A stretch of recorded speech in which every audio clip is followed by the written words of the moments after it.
کرام، آج 9 فروری ختم قرآن کے موقع پر یہ عظیم الشان تقریب منعقد ہو رہی ہے۔ میں اس پروگرام میں زیادہ لمبی چوڑی گفتگو آپ کے سامنے پیش نہیں کرنا چاہتا، کیونکہ یہ ختم قرآن کا موقع ہے، اس لیے مجھے چاہیے کہ اسی عنوان پر آپ کے ساتھ کچھ گفتگو کروں، کیونکہ قرآن ایک سمندر ہے اور میرا جی چاہتا ہے کہ میں اس سمندر میں غوطہ لگاؤں اور وہاں سے کچھ موتی نکال کر آپ کی جھولی میں ڈال دوں۔ یہ ختم قرآن کا موقع ہے۔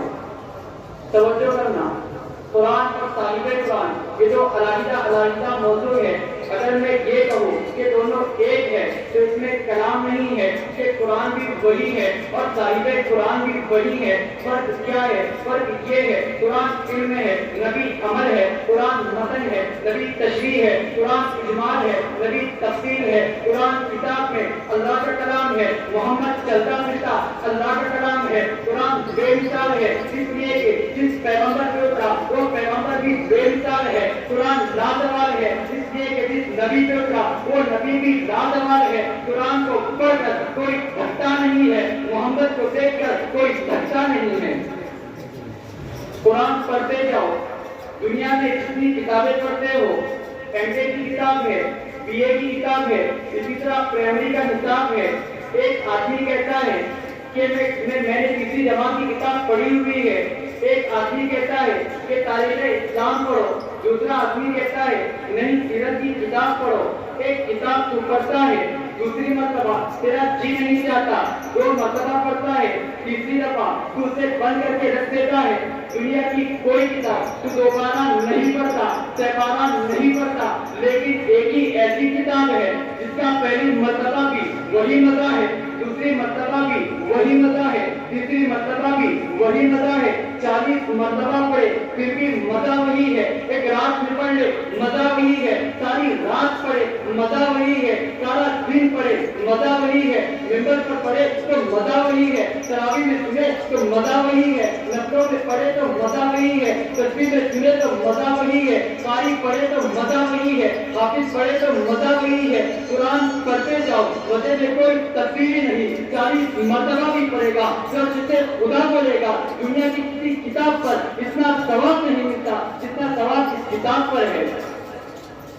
میں خدا کی قسم کھا کر کہتا ہوں، تو قرآن نہیں پڑھتا، قرآن سنتا ہے تجھے تب بھی ثواب ہے، قرآن دیکھتا ہے تجھے تب بھی ثواب ہے، قرآن کو چھوتا ہے تجھے تب بھی ثواب ہے۔ جو بچہ قرآن پڑھتا ہے تو بچے کو سینے سے لگائے گا تجھے تب بھی ثواب ہے۔ تو بچے کو بھی چھوڑ دے، جس سپاہی پہ قرآن رکھا ہے تو سپاہی بنا کر بچے کو دے دے گا تجھے تب بھی ثواب ہے۔ تو قرآن بنائے گا تجھے تب بھی ثواب ہے۔ ارے قرآن مسجد میں پڑھا جاتا ہے تو قرآن سننے کے لیے باہر گلی میں کھڑا ہو جاتا ہے تجھے تب بھی ثواب ہے۔ قرآن پڑھنا بھی ثواب ہے، قرآن دیکھنا بھی ثواب ہے۔ قرآن بے مثال ہے۔ اور ایک بات کہتا ہوں کہ قرآن لارب ہے۔ یہ لارب میں نے نہیں کہا، خود قرآن نے کہا۔ قرآن بولو، قرآن کیا کہتا ہے؟ اے لوگو مجھے پڑھتے ہو، میں بتاؤں میں کون ہوں؟ میرا تعارف پوچھنے سے پہلے مجھ سے پوچھو کہ میری حیثیت کیا ہے۔ کہیں ایسا نہ ہو کہ سارا قرآن پڑھ جاؤ، بعد میں پتا چلے کہ یہ تو شرابیوں نے لکھا تھا، بعد میں پتا چلے کہ یہ تو سارا بدل دیا گیا تھا، بعد میں پتا چلے کہ یہ تو کئی حصے نکال دیے گئے تھے۔ اس لیے 114 سورتوں میں جو سب سے پہلی سورت ہے الف لام میم پڑھنے کے بعد قرآن اپنی حیثیت کو متعین کرتا ہے۔ پہلے میری حیثیت کو پڑھ، پھر آگے چل تاکہ شک کوئی باقی نہ رہے۔ قرآن نے کیا کہا ہے؟ الف لام میم، الف لام میم کیا ہے؟ الف کیا ہے؟ لام کیا ہے؟ میم کیا ہے؟ تم اس پر غور نہیں کرتے۔ الف سے اللہ ہے، اللہ نے کہا میں بھیج رہا ہوں۔ لام سے جبرائیل ہے، جبرائیل نے کہا میں لا رہا ہوں۔ میم سے محمد ہے، محمد نے کہا میرے سینے پہ اترا ہے۔ میں اور بھی بڑی باتیں کر سکتا ہوں، لیکن ختم قرآن کا وقت ہے تو میں اور آپ مل کر قرآن کی باتیں کریں، کیونکہ قرآن سے بڑھ کر کوئی بات نہیں اور قرآن سے بڑی کوئی کتاب نہیں۔ الف لام میم، اگر شک کتاب میں کرنا ہے تو الف میں شک کر، اگر شخص کتاب میں کرنا ہے تو لام میں شرکت، اگر شخص کتاب میں کرنا ہے تو میم میں شرکت، اگر الف میں شرک کرے گا تو دہریہ بن جائے گا، اگر لام پر شرک کرے گا تو کافر بن جائے گا، اگر میم پر شرک کرے گا تو محمد کا منکر بن جائے گا۔ تو تین حقوق سے گزر کر شخص آگے جائے گا، جب شخص آگے نہیں جائے گا تو قرآن جیسی بے مثال کتاب کوئی نہیں۔ الف ہے، لام ہے، میم ہے، مجھے کہنے دے اللہ نے اپنے اور محمد کے درمیان واسطہ جبرائیل کا کیوں رکھا؟ اس لیے رکھا کہ جبرائیل تمام فرشتوں کا سردار ہے۔ خود قرآن نے کہا قل من کان عدوا لجبریل فإنہ نزلہ علی قلبک، اے محمد جو جبرائیل کا دشمن ہے وہ تیرا بھی دشمن ہے، میرا بھی دشمن ہے۔ خدا نے اتنی وضاحت کے ساتھ فرمایا کہ لام میں ذالک الکتاب لا ریب فیہ، کہ کتاب میں کوئی شک نہیں ہے۔